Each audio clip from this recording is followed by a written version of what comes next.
Boom. And welcome to Monday. Whoopity-doo. On today's show, at 6:30 Eastern Standard Time, a guy just crossed the street. No, right? And got hit by a bus? I mean, it's a lot of guys. Where's the excitement there? I don't know. I don't thought either. that was funny. Really? No. I was going to say, Not at all. the guy crossing the street, that's what you got And for he top 10 humor? stopped the whole traffic. Stop the whole traffic. Yep. Stop in the name of love.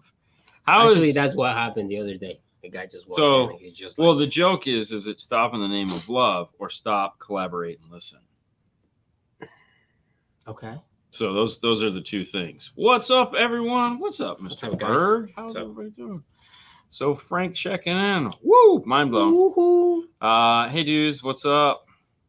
What up, buddy? What's up, Christian? Super mechanic. He's an engineer now. He's an engineer. He's an engineer now. I think the engineer is the guy behind him. Right there. Who? You? No. I mean, technically. On Christian's picture. That's it. Okay.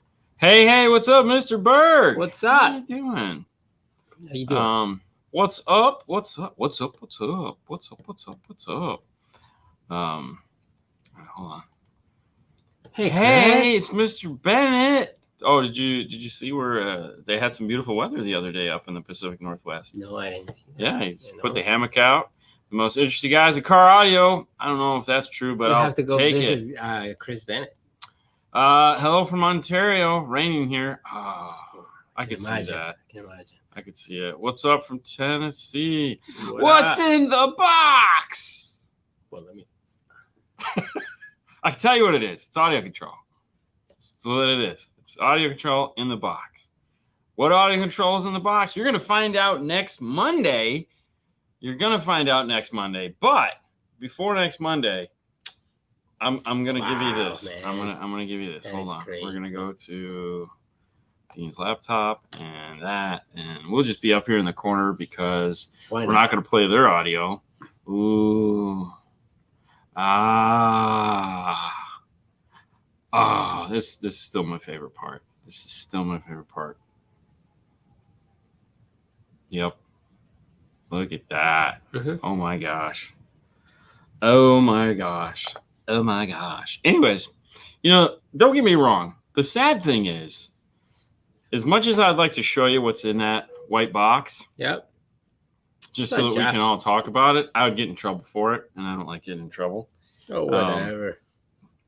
But next Monday, Jeff Smith will be here in the studio live, and then Matthew Palumbo will be brought to us. He'll be brought to us this style right here. He'll be like this. Hey, Matthew, how you doing over there? Oh, welcome, guys. Thank you so much for having me. I'm just gonna, so excited to be here and just announce that we have these. Okay, and that's enough of that. That sucks. What? COVID's going through the house. Oh no, man. Marty Adams check. I'm sorry, friends man. From the Canadian Marty. Yeah, he had it. He got it the other day too. So he texted me. He said so. He sends me a there you go. Spike is the man. Spike on the mic. Anyways, he sent me a strip, a COVID strip, and I've only done one COVID strip. Really? Yeah, because I only did one. Never had COVID. Why was that? It was in Germany. Okay. We had to take it to get back in the United States. So I've only done one strip. So and even that I didn't see it. So he sends me a picture of it, and I go, "So when's the baby due?" Because I'm like, are we pregnant? To me, it looks like a pregnancy test, and I was like, no. Yeah. So pretty much. Feel better, and NDA hold you back sometimes. Hey man, we just hope that the whole family, get through this soon. For sure. Yeah. Speaking of NDAs, the phone conversation we had earlier today was really cool. Yeah, that's going to be neat. Mm-hmm. Yeah. Mm-hmm. Another fun thing that you guys have to look forward to in the future. Oh, yeah. The future is cool. Oh, my God. 2024? Dude, let me tell you what's coming. All right. So it's like, oh, gosh, there's so much. we had to find out about a product from another manufacturer, but we're under NDA under both of those, and that's why one manufacturer talked to us about the other manufacturer. And I was like, you guys suck. Yeah. You guys suck so bad. You know, it's really nice having this type of NDAs. What's up, Danny? DTS Customs. I love his his shirt, how he had the giant DTS Customs on it. It's just like a low rider style, I want man. his shirt person. Yeah. Because they are no joke. I don't like the Dickies style. I don't like them either. I just want a shirt like this. Yeah. With the DTS. No, I want it with a 5-star. Oh no! I like his. I like his logo. Don't get me wrong. I would do a hat. You know, for a hat Sunday, I would do a DTS hat. Yeah. Just give me a hat. Yeah. Anyway, they can come find you in. It's crazy. Not in Michigan. Exactly. NDA for the NDA that you can't NDA. Oh no, and it's funny too because we found out when we were at Rockford that there's different levels of their NDA depending on like who the other partner is. So like there was one product that we were in the room on, but they couldn't. It was in the room, but we couldn't. It was like It was like Wizard of Oz. Pay no attention to the man behind the curtain. But it was one of those things where there's only like 3 or 4 people in the whole company that knows the product, and so they had to move the product behind the curtain so that we couldn't see it. And you cannot peek. You cannot peek. And then like when we were filming, we had to put the camera in a specific area and aim it and focus it so that for what we were filming, because there was parts of the bike that still had parts of what they were in. So, dude, it was man. It was so exciting. But yeah, for sure. Yeah. It's a lot. Yeah, I enjoyed it. I enjoy the struggle. The struggle's real. Well, hey guys, this show is not all about our fun and excitement that we get to have. So by all means, throw your questions up there. Fernando is going to start queuing them up. But before we get to that, let me jump over here into this. And hey, will you look at that? It's that time of the year again. Can you look at that? So new sponsor for the 12-volt Clean Wire Club just came on board, Metro Electronics. There again, this is more of an information campaign. Yes. So T-Spec, of course, one of my favorite distribution blocks, as you can see in this installation. I think the guy on this did a really, really excellent job. You know, it's better than okay. I mean, it's kind of crooked a little bit. That's just because the guy taking the picture is crooked. I like how he did the cool little coyote logo up on top there. Yeah. How he crisscrossed the power wire. It's so vivid. Somebody definitely pumped up and then added a burn the corners. There's that. Good job. Definitely a wide angle stretch the subwoofers. But yeah, no, overall really clean Mustang job. I'm just gonna we're gonna say quick. The T-Spec is gonna be the new sponsor, and also is gonna be Tsunami. Yeah, Tsunami is the new, which we'll talk more about as the months go on. But the block being used in this particular installation is this guy right here. One of my favorites, if not, this is my favorite. There's no like if there is, it is my favorite. However, it is not the only block in this system. There's also this block here. So if you're looking to do a 4, there's also a 4, and then they also have a LED with remote turn-on version of this that looks really nice too, which we'll talk about more as time goes on. But thank you, T-Spec, for being a proud sponsor of the 12-volt Clean Wire Club. So if you guys are members, go check them out. Those links in the description. Pick yourself up some cool T-Spec product. As far as what you said, the Tsunami, they brought it back. We've been playing with bits and pieces of it. You guys have seen it on the Instagram show. We've talked a little bit about it. We'll of course dig deeper into that as time goes on, and we'll do some more hands-on to let you guys see what's going on there in the future. Yeah. Earl, what's up? All right, what do you got for me? I got nothing. Oh, hold on. Let me go back before you go to that. That's set up to the clean. Oh, there you go. What? No, it just says that's set up to the clean wire club for sure. Just likes the way it rolls. Okay. You know, that's all. Okay. Okay. You got a star item? There you go. Okay. What is the low-end crossover point you recommend for the Hertz 6.5-inch mid-bass? Got them crossed over at 450 on the top end. Really safe place to cross over pretty much any speaker if you have a subwoofer. And that's key here. You want to have a subwoofer and normal amounts of power is 80 hertz. 80 hertz is great. If you're going to be playing tons of bass music, 110 is also one of my favorites. A lot of the times if I'm doing like a coaxial in the rear and a mid bass in the front, I will do 110 on the rears and 80 on the front. If you have a smaller subwoofer and you're an older gentleman, like let's say you have 110, 1.8, and you're going to be listening to it, sometimes you can go as low as 70 hertz. Yeah, that's what I got. Yeah. What's it say? LA Snow, Dean hitting us with those classic first thing first. What's up? What's up? There you go, baby. Every now and then someone will get it. Hold on. Before I'm going to bump you real quick. The torque set screws make a world of difference. Actually, it's funny you say that because the new Tsunami, when we saw the prototypes, didn't have a torque screw. They were just Allen. And I was like, seriously, guys? I mean, remember that? It was at SEMA. Just to give you, and they brought us into the back room, and we weren't the only ones to see it. We weren't special. There were select people that got to see it, and I was like, dude, seriously, and they were like, so guess what it comes with now? Torque screws. So thank you for listening. All right, go back to the one that I bumped you out of for. Thank you. Was in the shop this weekend talking some new speakers, and you had mentioned the Focal auditors. Yes, I remember that conversation. Is it worth going up a model, in your opinion? 6.5 components or coaxials? Thanks, guys. Pleasure meeting you. No, it was a pleasure meeting you and talking with you and your beautiful wife. And I said that because I don't want her to stab me. I'm just kidding. All right, so here's the deal. We've had this conversation before when we talk about selling people car audio. And I'm not a sales guy, even though everyone will tell you I'm a sales guy. I'm not. That's not my role here. My role is to listen to somebody and then try to put together a system that fits, and this sounds like a sales guy, fits into their criteria, budget, reality, and all those things there. And one of the analogies I like to use often is popcorn at a movie theater. All right.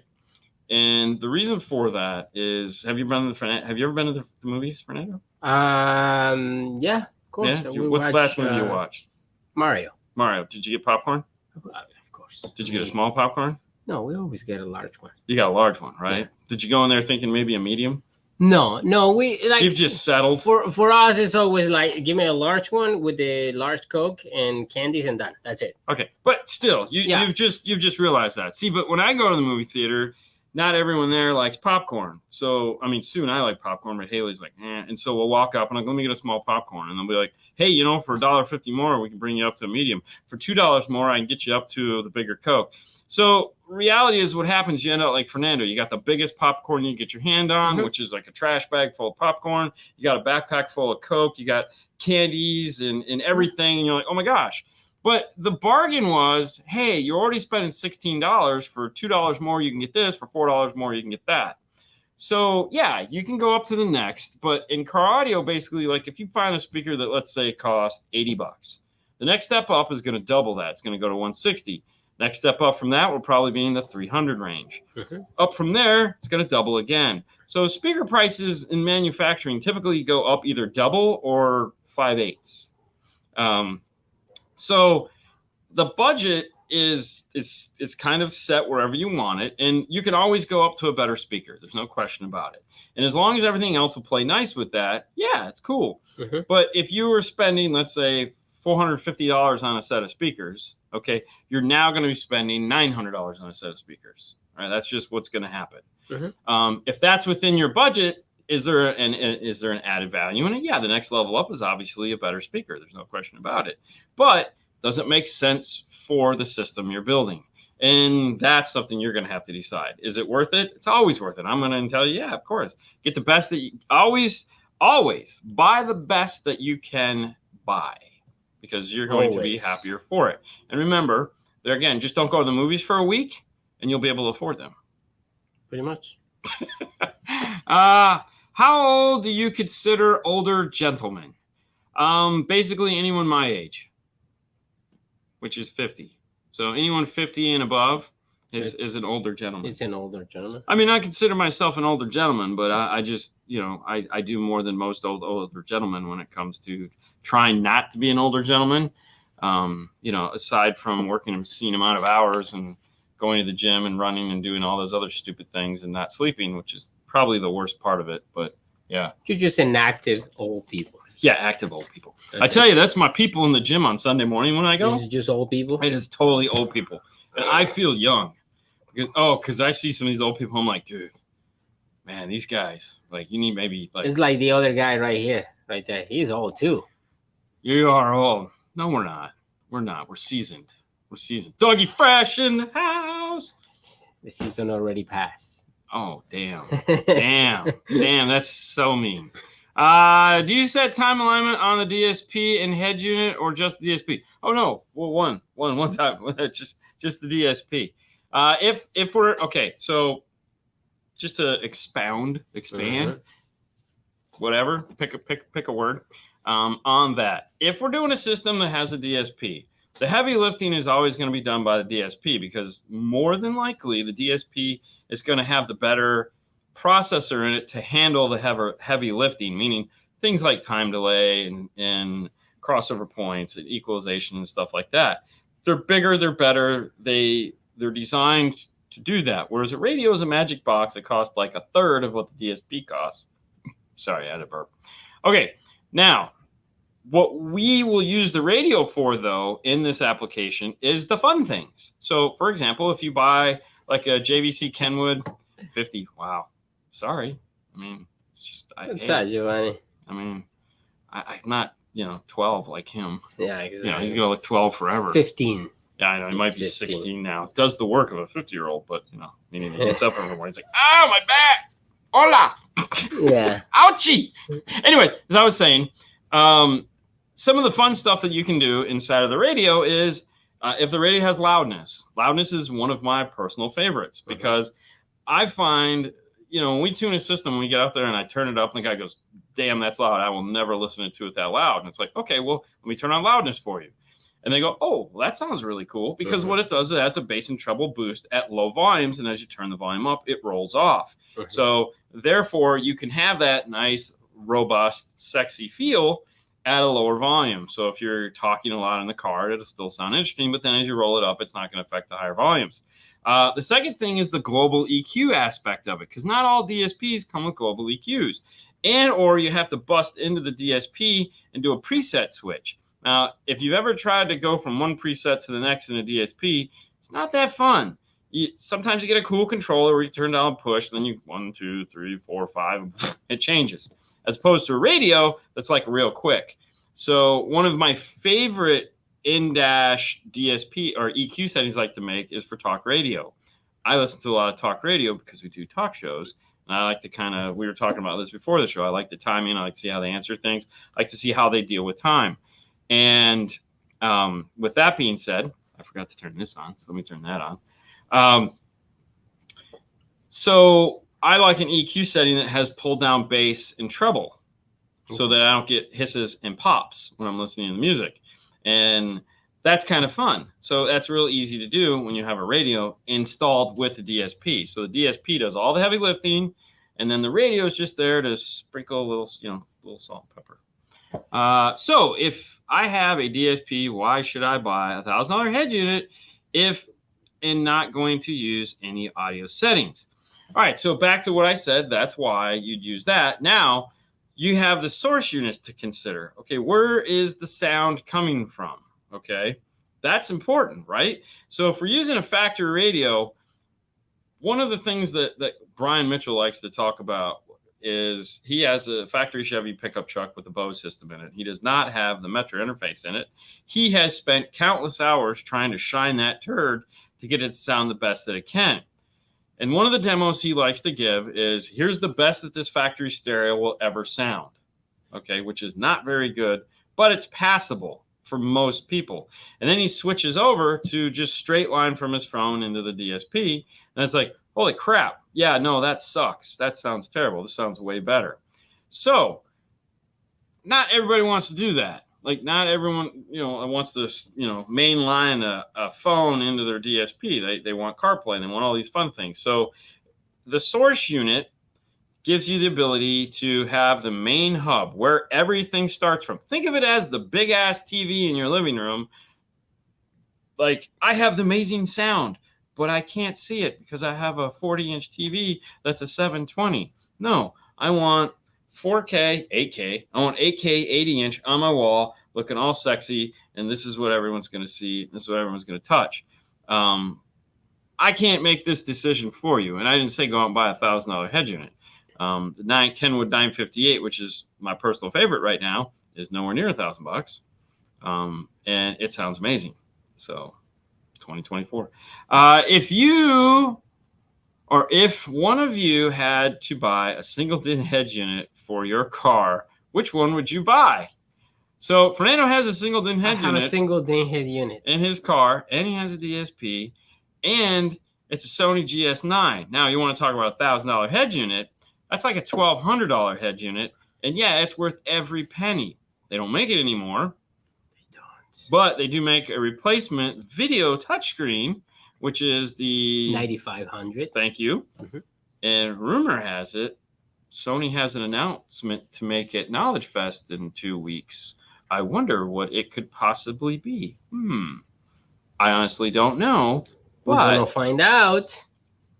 We'll know soon enough. That would be cool if they came out with not a floating screen, because I know how all you guys feel about floating screens. But we'll see. We'll see. I honestly don't know. I asked, and they were like, "We're not going to tell you." And I go, "It's not how this works." Well, you guys suck. Yeah. So, and we're not on NDA from them. So at least I don't think we are. Hi guys. What's up? I blindly purchased a Focal FPX 1200. Okay. Have you guys personally listened to the FPX amps? Was just concerned about floor noise, as the specs show the signal to noise ratio at a low 75, 76 dB. Thanks. I think this is the... Yeah, I was going to say, hold on. Let Fernando pull that one up. FPX dash F. Now, what did you put? X. It's Fernando. It's always FPX. X. What else? 5.1200. 1200. Oh, dude. Seriously? Yeah. How can you not know? The amp rack we're working on right now has the FPX 1000 and the FPX 400. Yep. Is it the best amplifier Focal makes? Hang on, stop it. What? Boom. Look at that. Oh my God, it's Oscar. That's... Oh, I'm so sorry, buddy. Dude, somebody hit his Tesla. Yeah, that sucks. Did they ruin it? No, of course they ruined it. No, There's like the whole scratch and everything. Yeah, scratch can be fixed. I mean, if they were repairable, like the wheel fell off and it's driving down the road. No, but still, it's like... Yeah, it totally sucks. Yeah. Oh, no, I know. It's a deep pit in my throat. My heart goes on to you. It just makes me sick. But anyway. Hey, Jay's Tint in Dallas, Texas. We'll be there in August. We're going to be there. Yeah. We're there in August. Bring the carne asada and all that stuff. We're going to do. Yeah, so if you're in Dallas in August, we'll let you know as it gets closer. We're going to have a sound day. There's going to be 3 cars there? It's going to be... Because we're going to have what? Cars. Andy's car, his car. Andy's car, his car. We're going to have... probably MSE car. Well, we're going to have Phantom Chris's car. Phantom Chris's car. As far as I know, yes. We're going to have a bunch of cars. We're going to have sound day in August in Dallas. So we'll talk more about that as we close. Anyway, back to the FPX amplifiers. Yes. I know we were talking about...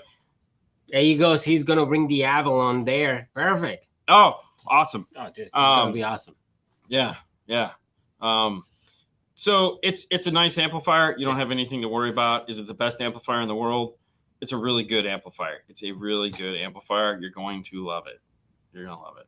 Okay. I kid you not. Oh, see, I can imagine that. Yeah, the carburetor is gone. See? The carburetor is gone? Yeah. Quarter panel got damaged and the carburetor. Hey, man. I'm sure you know some boys come in and put some Bondo and a new sticker on it. Probably. Hey, man, we fixed that in 5 hours. Just bring it to the back. My uncle will fix it, bro. My uncle will fix it. Yeah. Okay. So anyways, yes. And also, we haven't done a lot with the FPX amplifiers, especially that particular 5-channel. Let us know what you think. I mean, let us know what you Yeah, think. I mean, let if us know you what have your it, thoughts are. what So is your feedback? Of yeah, course. give us your feedback. Yeah. Oh, father-in-law, it's the father. What's Hey, up, Bobby? What's up, Bobby? Have you guys gone fishing? No? I haven't gone fishing in years. What the heck, man? You know? Sorry. Take him. They go like early in the morning. I mean, you don't sleep either way, so might as well go. Two things. One, don't like mosquitoes at all. And, you know, just grab one of those suits from the bees. All right, moving on. I have a 4-channel, 2-channel. I tell you what, we'll bring Sebastian out, and then we would go. That would make more sense. Take Sebastian fishing. There you go. Yeah, that would be way fun. And then we can just throw him in as bait if we don't catch anything. We'll go for big fish. I have a 4-channel, 2-channel running 6.5, 2-channel running tweeters. Okay. Okay, 2 channels running 6.5, 2 channels running tweeters. Would it be better to run tweeters at 6.5 per channel? Okay, I have a 4-channel, 2 channels running 4 6.5, 2 channels running tweeters. I got it. Okay, so 4-channel amp, channels 1 and 2 are powering 4 6.5s. Channels 3 and 4 powering 2 tweeters. I would leave it this way. Let me explain. The reason why is I like volume control between different size speakers. I feel that's more important. So being able to control the level of the tweeters and the level of the mid-range to bring them together, to me, is an important thing. This is especially important in a car that has like a 3.5 or a 2.5 and then like a mid-bass in the door. If I can go active on that or independent gains, I always try to. So the way you have it, I would totally leave it that way. I wouldn't touch it. I wouldn't do anything different. Personally. No. It's great because, like you said, you can adjust, you know, the tweeters or the mid basses or mid ranges, whatever. Back in the day when I had the oh RAM. my God, we're talking about like what? Yeah, long time ago. Like a long time ago. Yes, I can imagine. 2000 something. Oh wow, 2000 something. Oof. Yeah. I had when I had my RAM, I put some 4s up in the dash. Oh my God, we're talking about like. No, I had to use a resistor to change the ohm load to turn them down because I only had I had that 2-channel or 4-channel amp bridge because I had like 500 watts going to my front doors. It was ridiculous. Old style, man. It was totally 2021 F-150. What are you doing, Sebastian? Anyways, just kidding. 2021 F-150 bass audio. Okay, going full active with Audio Frog GS. Would it be worth it to go with a Helix P6 DSP over the Helix M6 amplifier? Okay, so Helix P6 DSP over the Helix M6 DSP. Okay. You know what we're talking about here, right? So he wants to know, should he go with the P6 or the M6? The DSP in both is the same. So the DSP is the same software. I feel the P. I think the P it's a better one. So the P is less power. It's less power. Yeah.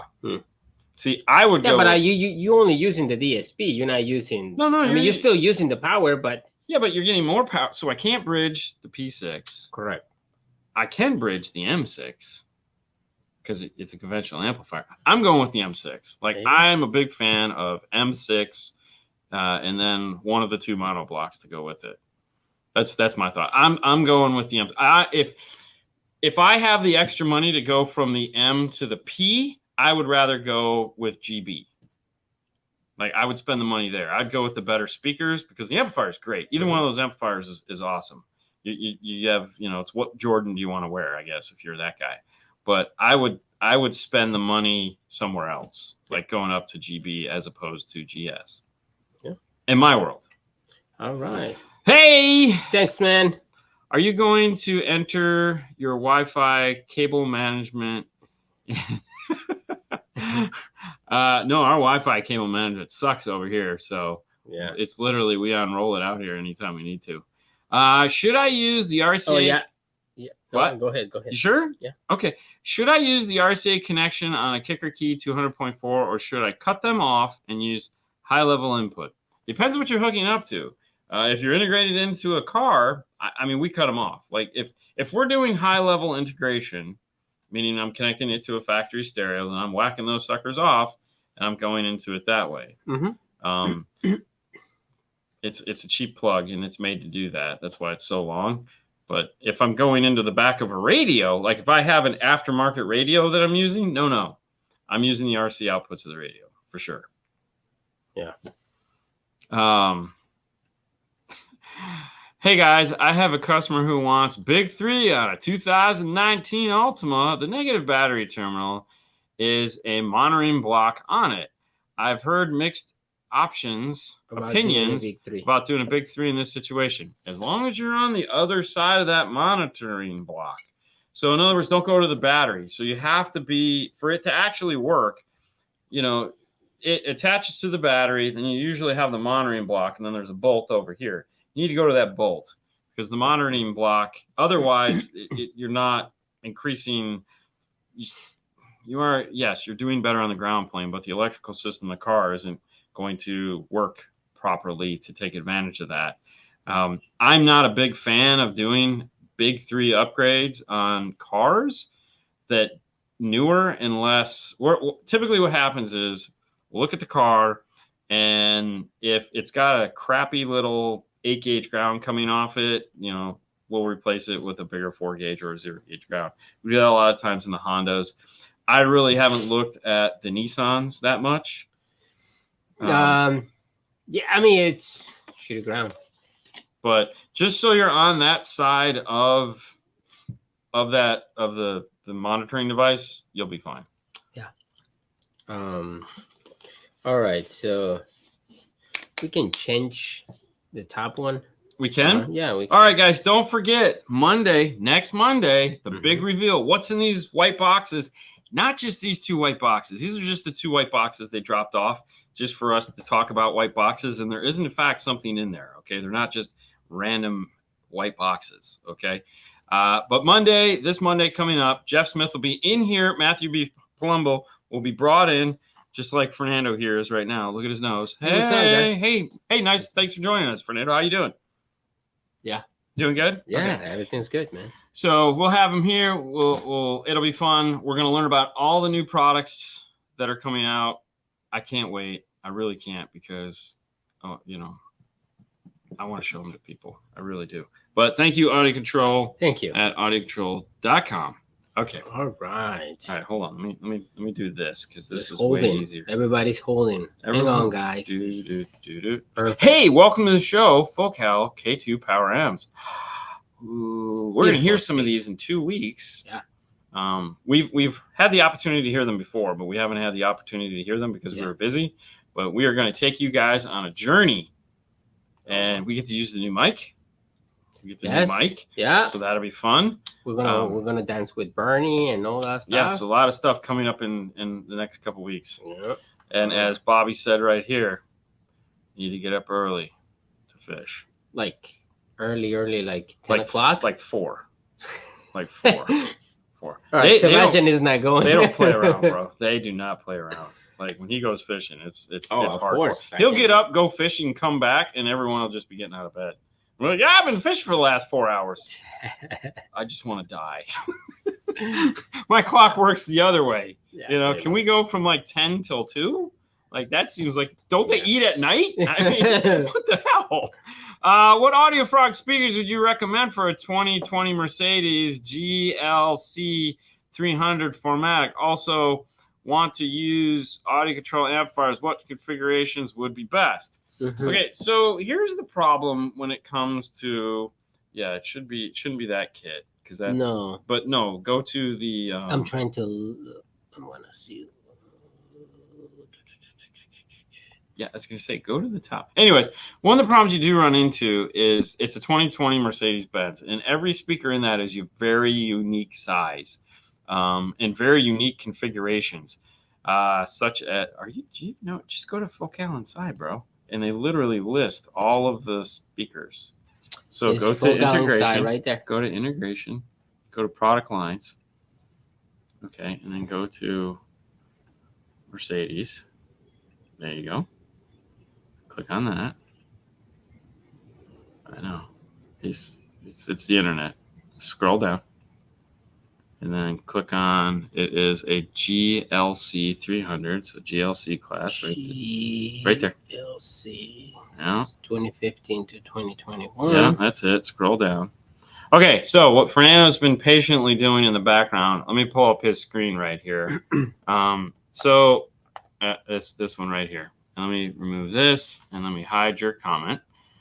As you can see, when we click on these guys here, this is a very interesting size speaker. Okay, so this is a 4-inch. You notice it has these weird little clips on it. And of course, the tweeter is got these little brackets on it here. The reason why those are there is because this is made to snap right in place in your vehicle. Just like Audio Frog doesn't really have the 4-inch speaker to do that. The other thing too is your mid bass or the subwoofer that sounds like it's coming from either the driver's or passenger side of the car or both is this really weird speaker here. And this is a pair, of course, for driver and passenger. Now, of course, Focal is not the only company that makes them. However, it's one of those cars that you kind of want to buy something plug and play to go into it, or you're going to have a lot of work to do to get them to fit. Mm-hmm. So couple companies that make them other than our proud sponsor Focal, which you can find on focal-america.com, because I like to play fair. The guys at Helix, so Audio-Tech Fisher, does make something for that. I think Ground Zero might also offer a solution for that as well. And then I think Moscone Gladen might also have a solution for that as well. But do yourself a favor, check those out. Not to talk you out of Audio Frog. I'm a big fan. But these might make your life a little bit more sane. Now, as far as amplifiers go, check out Mobridge or NavTV, navtv.com, to see if they make an interface module for that, which they should.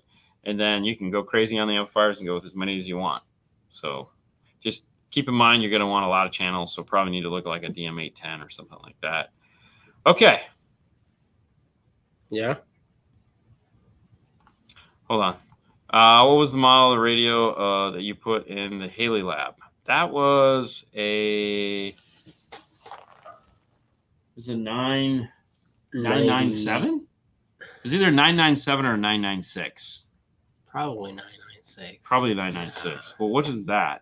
Because it would be whatever that is. That might. So either it was either 996 or 997. So only 9 series. Yeah. So the current version of that is the 958.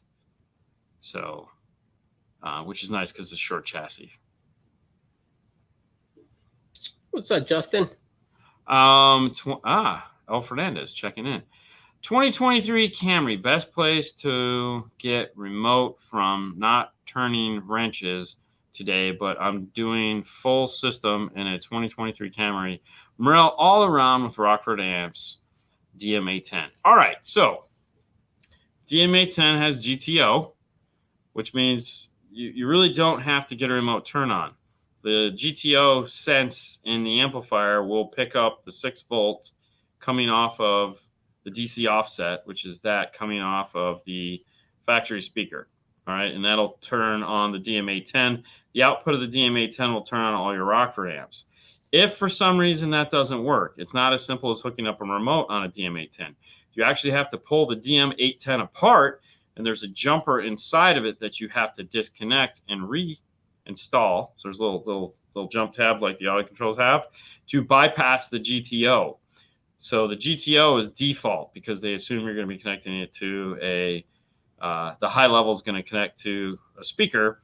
And then if there's nothing connected to high level, it's going to come over the RCAs. It isn't until you do a high level installation that if you want to bypass GTO, you have to do the little jumper. So you can easily test for that by just when you get your speaker wires at the amplifier, take your digital multimeter, set it to DC, go to ground on one end, take the red lead, go to the positive speaker lead. It should say somewhere around 6 volts, somewhere around, not right on it. And then when you turn the car on and off, that'll do that. If not, if you want to go accessory, probably the cigarette lighter is going to be your best bet. Or I'm sorry, power port.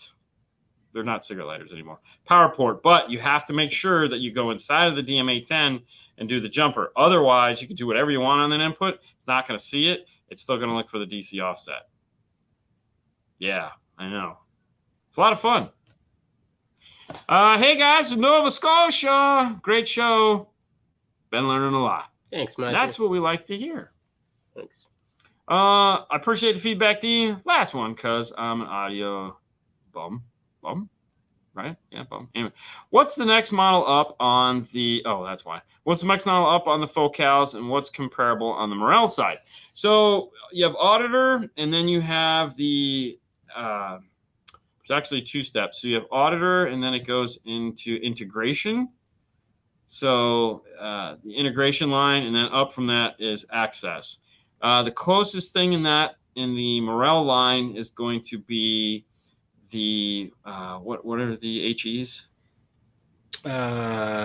Maximo. Is it Maximo? Maximo HE. Yeah, the Maximo series. Mm-hmm. They make the Maximo 6.5-inch HE. They make the Maximo 6-inch coaxial. Mm-hmm. So that's those. Yeah. And if you'd like to get a price on that, give Paul a call tomorrow, and he'll figure it out for you.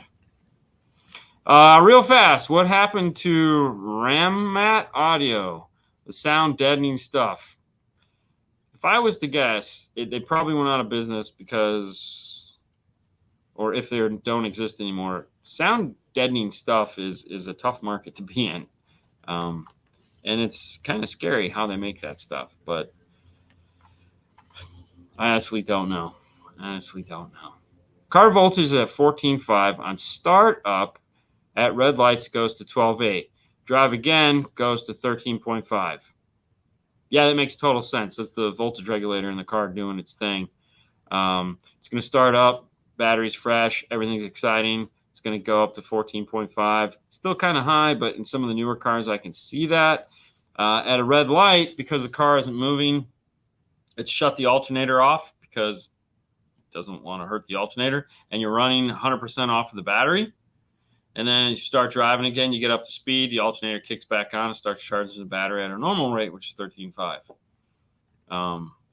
But yeah, no, most cars do that. I found that out many years ago when I had a Honda. Hondas were really bad because their alternators weren't, in the particular one I had, the alternator wouldn't kick in until you were doing 45 miles an hour.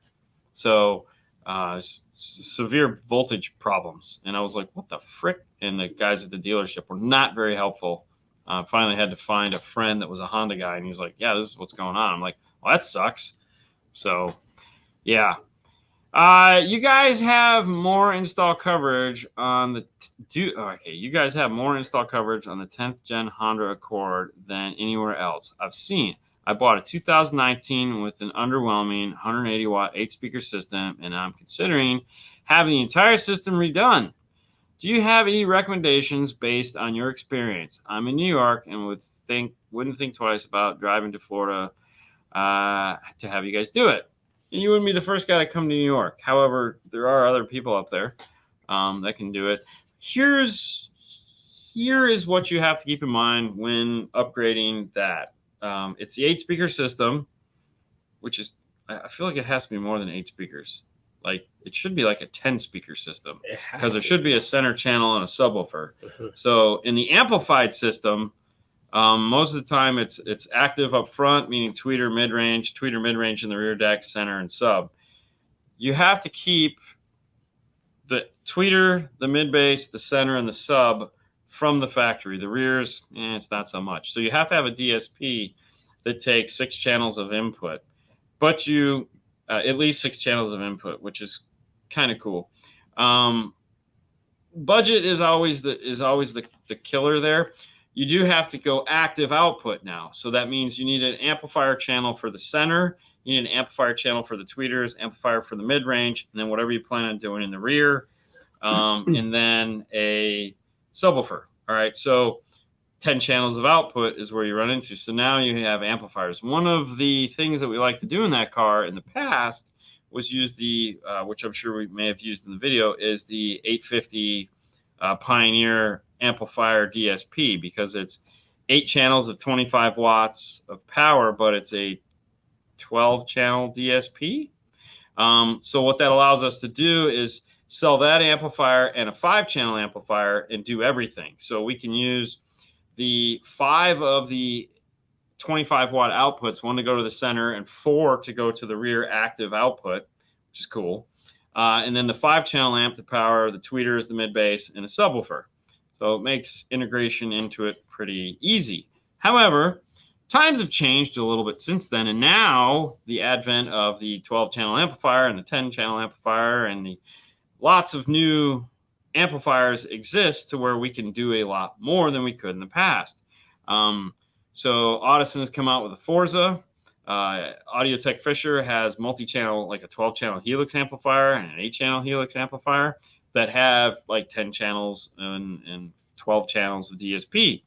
So, for example, like if we take an 8-channel Forza, it has 12 channels of DSP. We can use 7 of those 8 channels to power the center, the tweeter, the mid bass, and the rear, and then get a second amplifier for the subwoofer and do the system as well. So still a 2 amp DSP system that works kind of cool. So there's a few more options available to us. We can also just get a really big DSP and go with all external amplifiers. It just depends on how you want to run it and what you want to do. All right. 2018 GMC Sierra put the speakers in with, all right, hold on. 2018 GMC Sierra, the speakers in with amps and factory radio. Hate the door chime already. Should I pull the trigger on the Alpine Halo 511, or is there something better? Love the floating screen look. If you love the floating screen, doesn't the High 10 work in that? Isn't the 2018? Yeah, isn't it 2018? As you say, can you go to pack-audio.com real quick? Of course. Isn't that an Amp Pro also? It's an Amp Pro. So you got a couple. So look that up real quick. You got a couple options. So GMC, not Chevy, GMC, right there. And it is a Sierra. 2018. Dude, you're struggling today, man. I'm just telling you. Just click it. Just slow down. I mean, you know. There you go. Yeah. All right. So let me flip over to Fernando's laptop right here. All right. Let me get rid of this. Let me hide that. All right. So a couple options available to you. So first off, I love the floating screen idea too. But the High 10 will go in there, and it looks like super sexy. Like, holy crap. Like that. It looks like that. Flush, big. I love that. Yes. Very nice. So you have that option for one. Yeah. So hang on. Let me go back. So that'll definitely fix your door chime and look super awesome. It does have a Toslink output. If you have a DSP, you can Toslink output right into your DSP. Obviously, any dash kit will work. And then you have that. Go back. You passed it. I'm sorry. It's right there. Then you have the APGM61. Yep. Now, the APGM61 will work on any GM, whether it's Bose or not. It'll give you 6 channels of preamp output. So if you really like that factory radio for whatever reason, the Amp Pro will go in and talk to the MOS system. That's what that uses, and give you 6 channels of preamp output, regardless of whether it's Bose or not, and that will fix your chime because it'll bring it back down to a normal level. And because it's the Amp Pro, you can go in and actually control the level of the chime through the subwoofer level control that they give you. Now, the only caveat to it is because it's non-Bose, there is a chance, ever so small, that when you plug it in on the audio for Sirius XM and FM, AM, you may only get a left channel output. If it does, you unplug it, you flick dip switch number 3, and what it'll do, now this is only for tuner. It's not for Bluetooth. It's not for CarPlay. It's only for tuner, is that you flick dip switch number 3, and it will mirror the left audio over to the right channel for just the tuner, nothing else. But regardless of that, you have the opportunity to have a lot of fun. Plus, the high 10 does have a volume knob. Yes. Does the store ship parts? Support the cause? Yes, you can give Paul a call, and he will ship. Has nothing to do with us. We won't get anything from it. I don't own the store, so I don't make any money off of it. Neither one of us will. But it'll make Paul happy. And if you want to do that, go for it. There you go. Can you bridge two audio control D61200s for a three-way and use one audio control DSP, or would you have to use both amp DSPs? Wouldn't that be magical? Mm-hmm. No, you'd actually have to use two separate DSPs. It would be a big pain in the butt. At that point, you'd do a DM810 or a DM608, probably a DM810, and two of the LCs and not the D. So if you did two LC 61200s, that would be the better move to make. Believe it or not, manufacturers, it's a really big upgrade, and there was only like two companies I take that back. There's only three companies that I know of that have ever allowed you to bring more than one DSP together, and they do a real not so good job of it. The first one was the Kicker Q Class, was the first amplifier to give you the ability to do multi DSP connectivity through USB. So you could bring up 100, but if you wanted, but really 3 or 4 was probably all you really need. And you'd toggle between the two. So you'd make your adjustments to this, toggle over, and you could work this one. The other company that has very similar technology to what Kicker invented 10 years ago is JL. Will allow you to do that with the VXI through their hub. You didn't need that for Kicker. You just needed a USB dongle.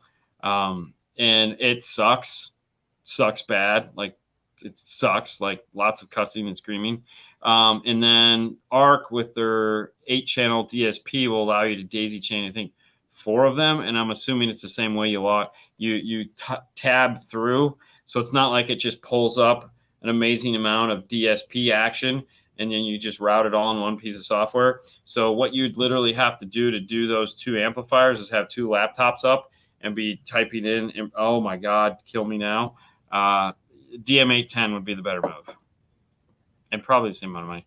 2018 Jeep Sierra, thanks for the feedback. May do the Amp Pro.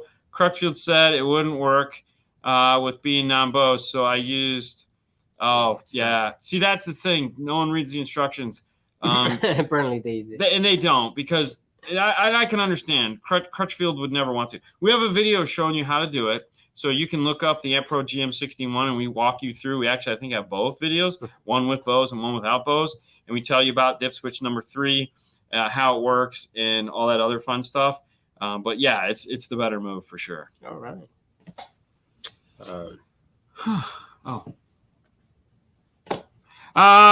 What is the material you guys use to keep the sub box from sliding around, and what size or thickness? It's black.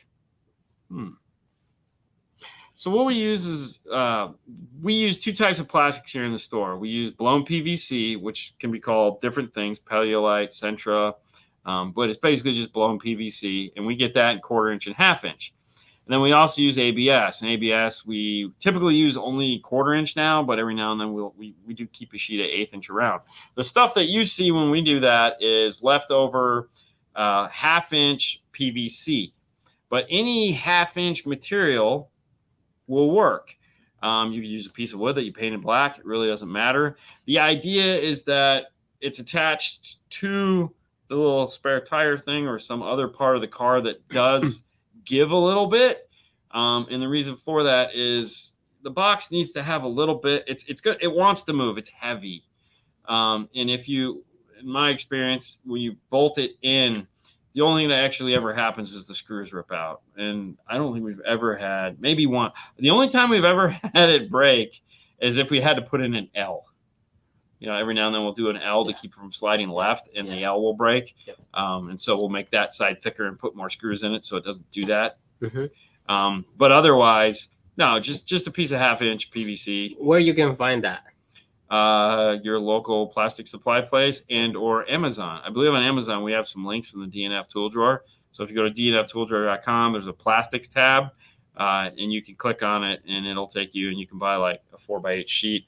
The other thing you can do too is check out your local sign shops. Sign shops love to use white blown PVC for a lot of the signs they make, and you can paint it black. The secret to painting plastic is using SEM color dye, SEM. The vinyl dye stuff works amazing on this stuff. It'll paint and dry in like 3 minutes, which is great for what we do. It also works really well in acrylic. So that's our go-to paint. All right. My USB quit working on my Pioneer head unit. Damn it. When I turn it on, it gives me a warning that it has been disabled and to reset. I did, but didn't fix. Have you seen this before? The only time we ever see something like this is if like we have maybe an extension USB in there. If it is too long. Yeah. Or it's just so Pioneer USB is a plug on the back of the radio. Yep. So sometimes the head goes bad. So it might be as simple as pulling the radio out, going to the actual radio with like your phone cable, and just seeing if it works that way.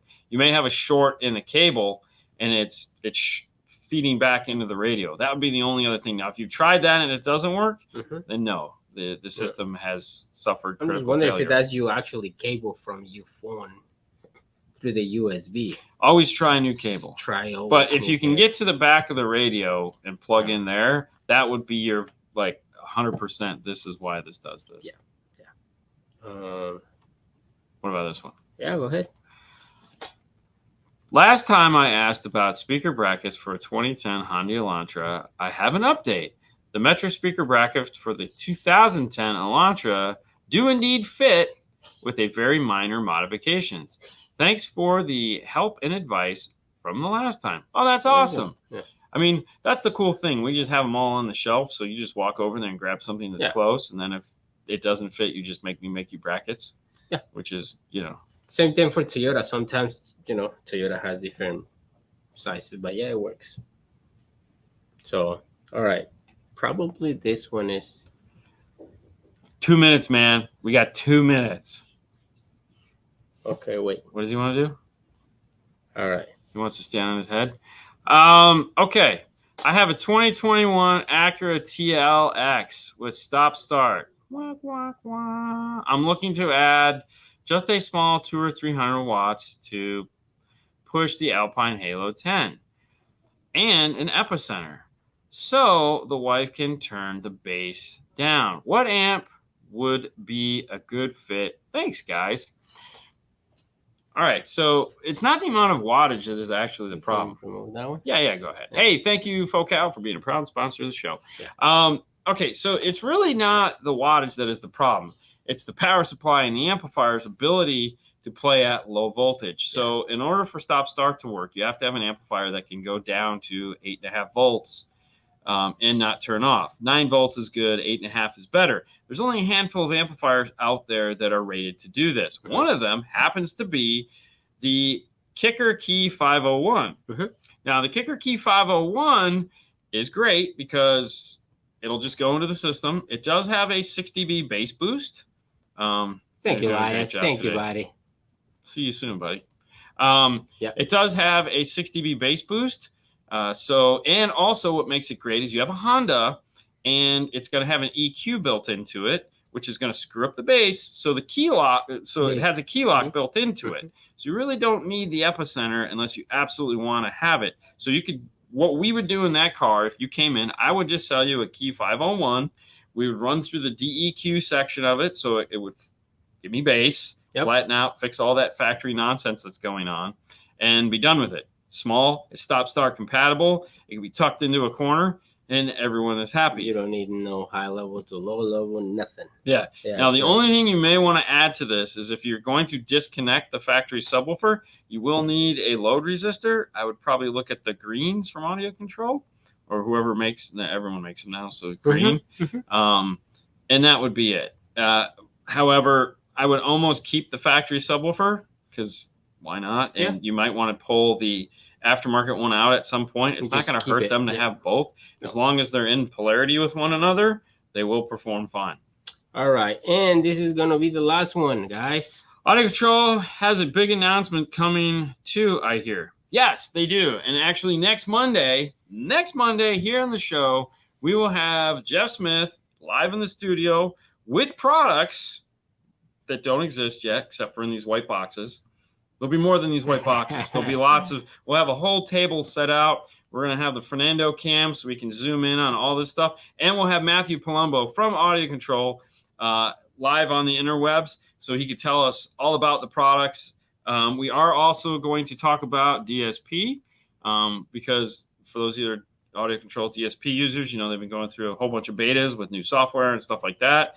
And since we'll have Jeff in the studio and he is the guy doing a lot of the validation on it, not the only one, just, you know, yeah, we're going to have him talk to us a little bit about DSP and, of course, just the future of audio control in general.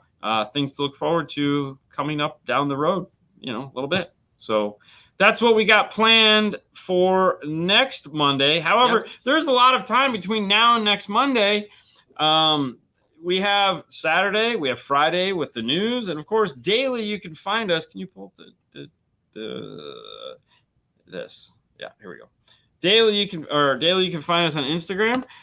You can also head over to dnfswag.com where you can find cool shirts. So if you want to get your Jeff Smith shirt, you can go there, or your Brian Mitchell or whatever. And then, of course, DNF Tools is a place you can go. And you can find this guy, the IRTA2. A lot of the questions you guys ask, this is the tool that will answer them properly. You can find what that EQ looks like in that Acura that you're talking about. So you know, how am I going to fix it? Did the key lock in the 501 fix it? Yes, it will. You get to see that. You get to see that 6 dBs of bass boost come in there and do its thing. It's an awesome tool. You can find that at dnftooldrive.com. It's going to be an exciting week here in the shop, guys, because our week started out with a purple Jeep. Oh, boy. Lots of fun to look ahead to. You guys, though, have a great Monday, and we will see you soon. Bye, guys. Bye, guys.